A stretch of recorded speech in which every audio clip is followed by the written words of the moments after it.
Bismillahirrahmanirrahim. Assalamualaikum warahmatullahi wabarakatuh. Waalaikumsalam warahmatullahi wabarakatuh. Ini masih karena puasa pertama mungkin ya, masih belum kurang semangat kita. Assalamualaikum warahmatullahi wabarakatuh. Waalaikumsalam warahmatullahi wabarakatuh. Alhamdulillahirabbil alamin. Wassalatu wassalamu ala asrofil anbiya wal mursalin wa ala alihi wa sahbihi ajma'in. Amma ba'd.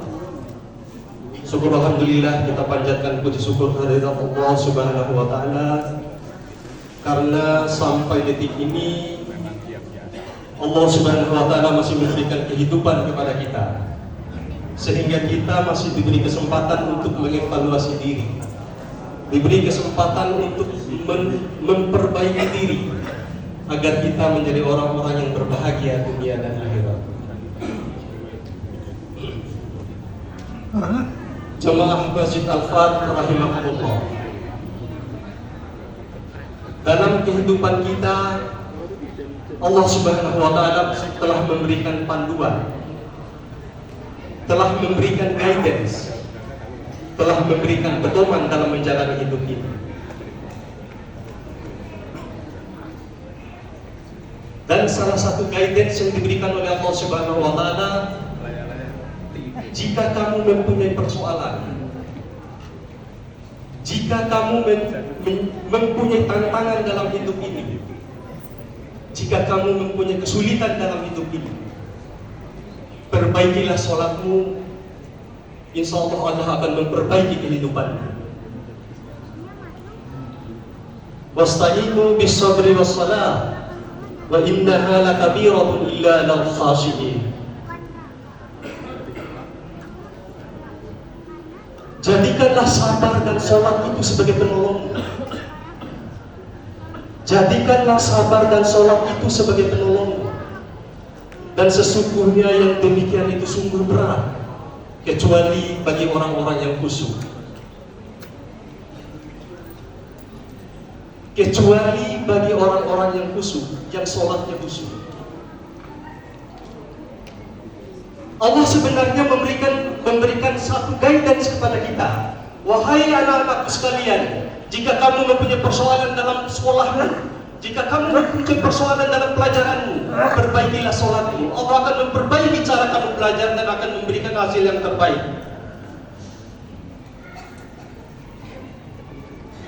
Wahai jamaah Al-Fat yang sedang sakit, jika kamu mempunyai persoalan dengan penyakitmu, perbaikilah sholatmu. Allah akan memperbaiki kehidupanmu.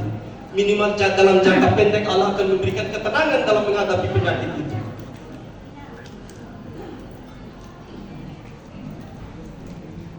Itu Allah yang memberikan jaminan kepada kita. Tetapi persoalannya kita tidak yakin dengan hal itu. Walaupun kita yakin, seberapa besar effort kita untuk memperbaiki sholat kita untuk menuju kehidupan yang berbahagia. Mari kita merenungi bersama, termasuk saya mungkin. Seberapa besar effort kita untuk melaksanakan sholat itu secara khusyuk, sehingga Allah Subhanahu wa taala memberikan perbaikan dalam kehidupan kita.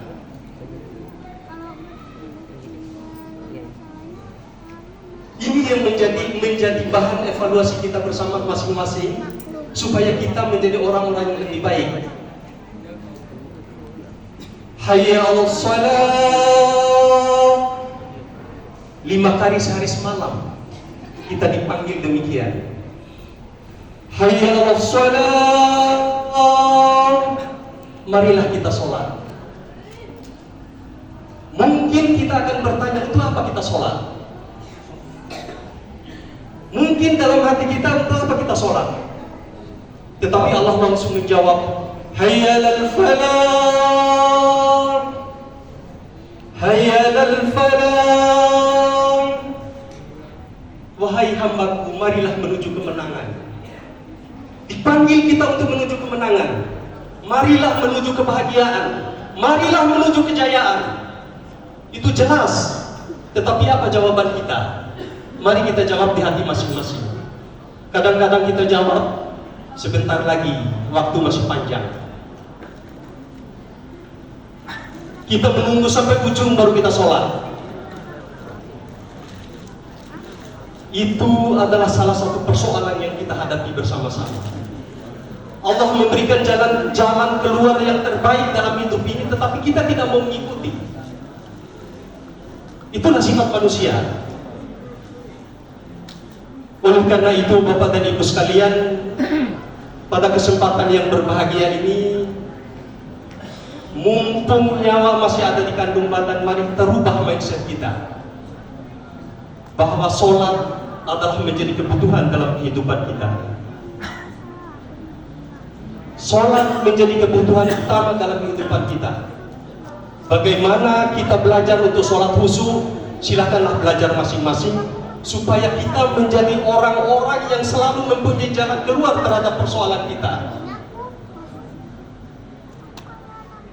Kita ada persoalan di kantor, kita perbaiki sholat kita, kita minta kepada Allah Subhanahu wa Ta'ala, insya Allah jalan keluar yang terbaik akan diberikan. Yakinlah itu, Allah yang memberikan keyakinan itu.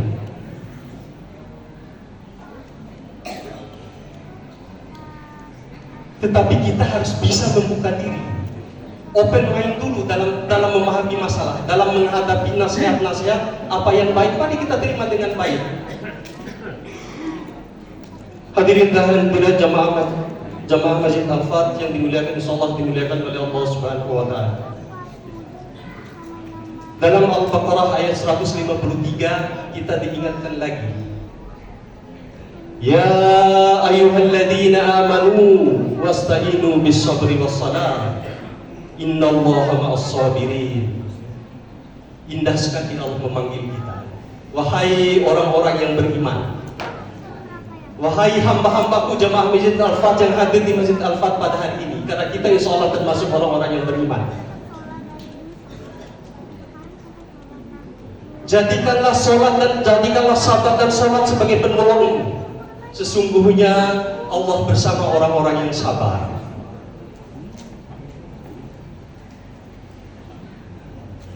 Jadi jelas Bapak dan Ibu sekalian, kalau kita mempunyai persoalan, dan tidak ada orang yang tidak mempunyai persoalan. Kalau ada persoalan anak kita, mari kita sebagai orang tua kita perbaiki sholat kita dan minta kepada Allah Subhanahu wa Ta'ala supaya menyelesaikan persoalan itu. Karena sholat adalah benteng moral buat anak-anak kita. Kita perbaiki sholat anak-anak kita dan kita perbaiki sholat kita sendiri.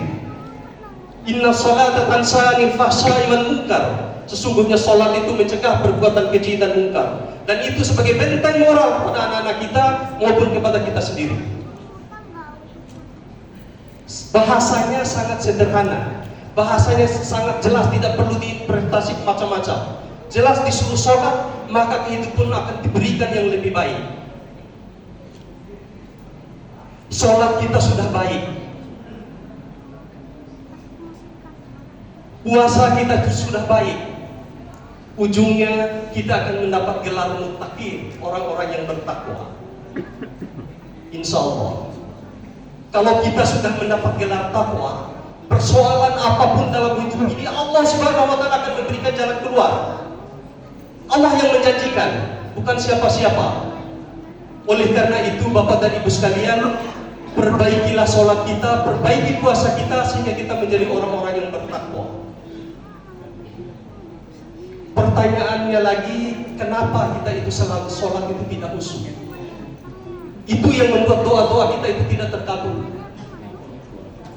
Yang pertama, menurut para ulama, bahwa kita tidak memahami apa yang kita baca dalam sholat itu. Berapa persen dari kita yang memahami mulai dari Allahu Akbar sampai salat terhadap mulai detik? Artinya daripada apa yang kita baca dalam sholat itu. Oleh karena itu saya juga terus belajar bagaimana memahami isi bacaan dalam sholat itu.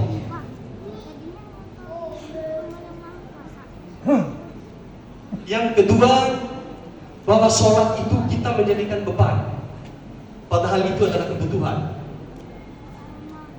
Kebutuhan untuk jiwa dan raga kita untuk menjadi lebih baik. Kebutuhan untuk membuat ketenangan jiwa kita. Kebutuhan supaya kita menjadi orang yang berjaya dunia dan akhirat. Tetapi kita menganggap sholat itu adalah sebagai beban. sehingga kita datang sholat seakan-akan hanya mengukurkan kewajiban. Kalau sudah tidak menjadi beban, alhamdulillah kita tingkatkan lagi.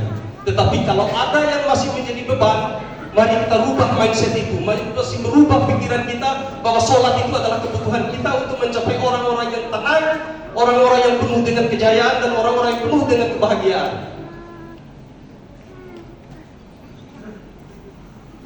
Hadirin dan hadirat jami'akumullah. Setelah kita menjadi orang-orang yang bertakwa, sholat kita baik, puasa kita baik, sehingga kita mendapatkan gelar takwa, sehingga kita menjadi orang yang mempunyai jalan keluar terhadap persoalannya apapun yang kita hadapi. Tetapi jangan lupa Bapak dan Ibu sekalian, ciri-ciri orang yang bertakwa itu selalu bersedekah, selalu berinfak dalam keadaan sempit maupun luar, kapanpun kita berada.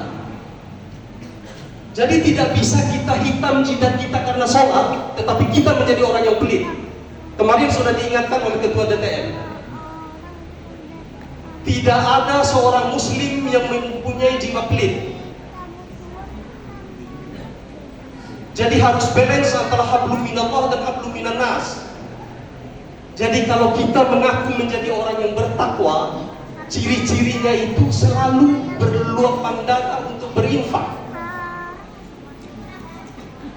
Dalam psikologis hubungan kita secara masyarakat, tidak ada orang yang senang melihat orang pelit, dan orang pelit pun tidak senang orang lihat orang pelit. Sesama pelit pun tidak senang. Jadi jangan kita berada dalam posisi dikategorikan menjadi orang yang pelit. Dalam surah Al-Imran ayat 133 sampai 135 dijelaskan dengan jelas, orang-orang yang bertakwa itu nomor satunya adalah orang yang selalu berinfak, orang yang selalu bersedekah dalam keadaan sempit maupun lapang. Dia tidak berbicara hanya dalam kondisi lapang. Oleh karena itu Bapak dan Ibu sekalian, hari ini umur kita, anak-anak kita sudah besar. Kita udah beranjak 30, 40, 50, 60, bahkan ada yang 70 tahun. Dan hari ini kita memasuki hari puasa pertama. Dan kesempatan puasa pertama inilah mari kita merubah hal-hal yang tidak benar atau hal-hal yang tidak baik menjadi keuntungan buat kita sendiri. Merubah tantangan itu menjadi peluang. Merubah rasa malas untuk sholat di masjid, merubah menjadi peluang untuk menjadi pahala yang lebih baik. Kalau istilah kami di Jaya itu, bagaimana merubah tantangan itu menjadi peluang. Itulah yang harus kita raih bersama-sama dalam bulan puasa ini. Tidak ada jaminan bahwa hari esok kita akan ketemu lagi di Masjid Al-Fat. Tidak ada jaminan hari setelah kita akan mendapat sampai dengan hari Lebaran. Tidak ada jaminan esok hari saya masih hidup. Oleh karena itu Bapak dan Ibu sekalian, mumpung nyawa masih di kandung badan, mari kita memperbaiki apa yang perlu kita perbaiki. Mari kita tingkatkan apa yang perlu kita tingkatkan, sehingga kita menjadi orang yang penuh dengan ketenangan, penuh dengan kebahagiaan, apapun persoalan yang kita hadapi. Apapun persoalan yang kita hadapi, kita bisa menghadapi dengan penuh dengan ketenangan, penuh dengan kedamaian, dan penuh dengan kebahagiaan. Dan tidak ada orang yang tidak mempunyai persoalan. Demikian Bapak dan Ibu sekalian, saya selalu bersemangat kalau berbicara di hadapan Pak Haji Hardi, Ketua DTM maupun Bapak-Bapak sekalian, karena impian kita bersama bahwa kita akan masuk surga bersama-sama. Disolatkan di masjid ini, diantar oleh saudara-saudara kita sendiri. Itulah impian kita bersama, sampai di surganya Allah Subhanahu wa Ta'ala. Dan pilihan itu bisa terjadi kalau kita menjadi orang yang selalu khusyuk dalam sholatnya, orang yang selalu istiqamah dalam sholatnya, tidak bisa main-main. Ini perlu proses. Tidak bisa dengan gampang kita masuk surga tanpa kita melakukan apapun. Demikian Bapak dan Ibu sekalian, mohon maaf kalau ada hal-hal yang kurang berkenan. Assalamualaikum warahmatullahi wabarakatuh. Waalaikumsalam warahmatullahi wabarakatuh.